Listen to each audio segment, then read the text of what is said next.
দিনটা ছিল 17ই জুন 2025, আমার বাবা মায়ের অ্যানিভার্সারি। সো হ্যালো এভরিওয়ান, আমি makeup artist Rismita and welcome to my new vlog. আজকে আমি আবারও চলে আসলাম তোমাদের সাথে একটা নতুন ভিডিও শেয়ার করতে। তো এই ভিডিওগুলো আমার ফোনেই ছিল, এডিটই করা হয়নি, তাই ভাবলাম আজকে তোমাদের সাথে শেয়ার করি সেদিন আমরা কোথায় কোথায় ঘুরতে গিয়েছিলাম আর আমি বাবা মায়ের জন্য সেদিন কী কী রান্না করেছিলাম। তো এই থালায় রাখা আছে কিছুটা পনিরের প্রিপারেশন চলছে। পনিরটা রেডি করার জন্য মোটামুটি এতটার মতো আদা নিয়ে নিচ্ছি। আর পনিরের ওয়েটটা বলে রাখি, পনিরের ওয়েট 400 গ্রাম, তার জন্য এতটা আদা। লঙ্কা খুব একটা বেশি দেবো না, লঙ্কা অল্পই দিব, আর পনির খুব একটা ঝাল ভালো লাগে না। তো এই মোটামুটি 4টা লঙ্কা দিয়ে দিচ্ছি, 5 থেকে 7 কোয়ার মতো রসুন, মোটামুটি এতটার মতো পেঁয়াজ। ফার্স্টে হাত ফুল করে নিয়েছি আর তারপর জাস্ট এতটা নিলাম, অল্প করে নিয়ে এর মধ্যে দেবো এই 1 টুকরো দারচিনি, 4টের মতো এলাচ আর 4টে লবঙ্গ।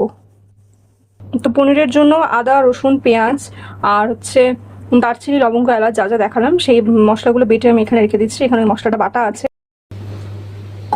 তো খানিকটার মতো ঘি দিয়ে পনিরটা আজকে এখন ভেজে নিব। তো দেখো পনিরগুলো দিয়ে দেওয়া হয়ে গেছে কড়াইয়ে, একদমই লো হিটে ধীরে ধীরে আমি পনিরগুলোকে ভেজে নিব। এখানে কিছু কাজু ভেজানো ছিল, কিছুটা কাজু, দই। আমি এখানে আমুলের জল ছড়ানো টক দই দিচ্ছি, প্রায় 3 থেকে 4 চামচের মতো। দই, কাজু, দই, জায়ফল, জয়িত্রী এগুলো বাটা হয়ে গেছে। আবার একটু ঘি দিয়ে নিচ্ছি কড়াইয়ে। এই মশলাটা বেটে রাখা ছিল, ওটা আমি এখন দিয়ে দিচ্ছি।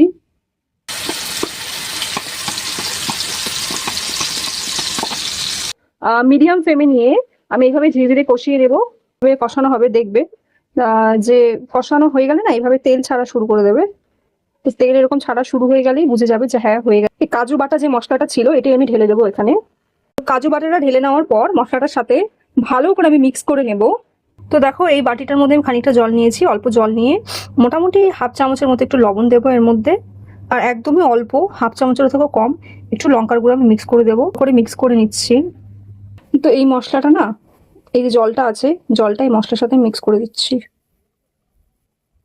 পনিরগুলো এখানে ভেজে রাখা আছে। তো সব ভেজে রাখা পনিরগুলো আমি এক এক করে দিয়ে দিচ্ছি আর এই মুহূর্তে গ্যাসের আঁচটা আমি মিডিয়ামেই রাখবো আর কিছুক্ষণ ঢাকাতে রাখবো, মোটামুটি ওই 10-12 মিনিটের মতো। আর যখন একদম হয়ে আসবে নামানোর আগ দিয়ে আমি এখানে 1 টেবিল স্পুন এরকম ঘি দিয়ে আবার ঢেকে দেবো। ব্যাস, এদিকে আমার পনির রান্না করা একদম কমপ্লিট। নেক্সট রান্না করব মটর। তার জন্য কড়াইতে তেল গরম করে জিরে আর তেজপাতা ফোড়ন দিয়ে দেবো। এতটার মতো রসুন দিয়ে দিচ্ছি।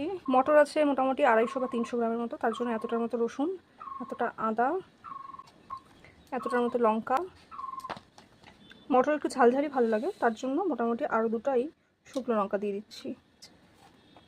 পেঁয়াজ প্রায় অনেকটাই যাবে, পেঁয়াজ প্রায় আরও এতটা যাবে, পেঁয়াজটা অনেকটাই যাবে। তো এই সব এটা আর এটা এই সব মিলিয়ে পেস্ট করে নিচ্ছি। আমাদের যা যা মশলা দেখালাম সব কিছু পেস্ট করে এখন আমি এটা ভালো করে ভেজে নেব।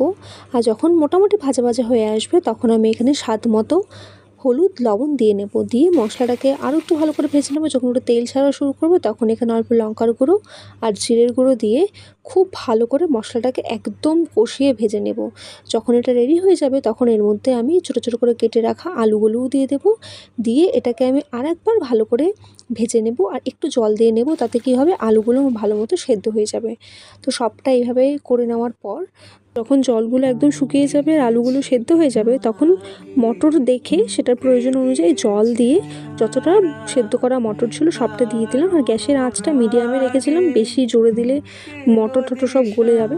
তো যাই হোক, তারপরে নামানোর আগ দিয়ে দেখো এখানে আমি মিট মশলা অল্প করে দিয়ে নাড়াচাড়া করে নামিয়ে নিলাম।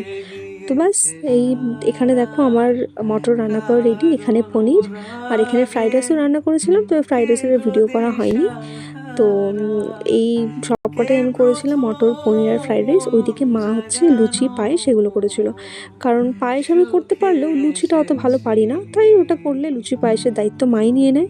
এদিকে কেক আনা হয়েছিল, তো ওদের দুজনকে বসিয়ে দিয়েছে এখানে কেক কাটানোর জন্য।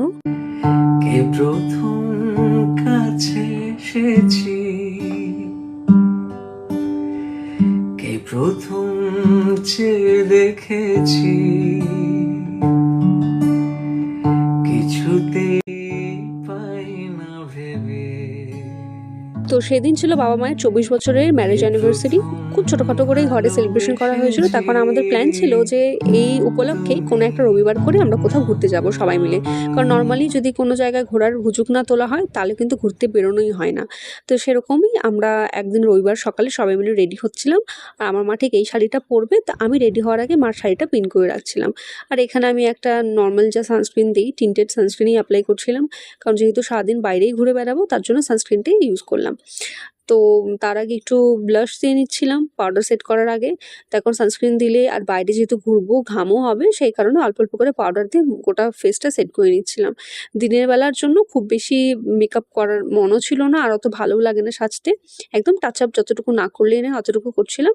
এখানে মাস্কারা অ্যাপ্লাই করে নিচ্ছি, আর দিব হচ্ছে অল্প একটু করে কাজল। আর কাজল আমি দিয়ে এইভাবে স্মাচ করলে মানে আমার এটা বেশি ভালো লাগে, কারণ চোখটা দেখতে সুন্দর লাগে। আর এতে করে না কাজলটা খুব একটা বেশি মানে ঘেটে যায় না, ভালোই থাকে। তো আমি রেডি হচ্ছিলাম, তার মাঝখানে মাও আসছিল।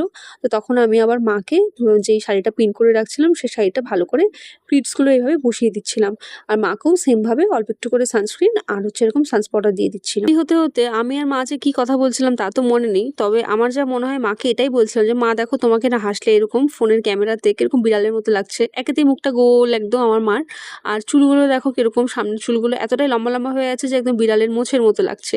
তো এই বলেই হয়তো হাসাহাসি করছিলাম সবাই। তো এখানে লিপস্টিকও পরিয়ে দিলাম মাকে।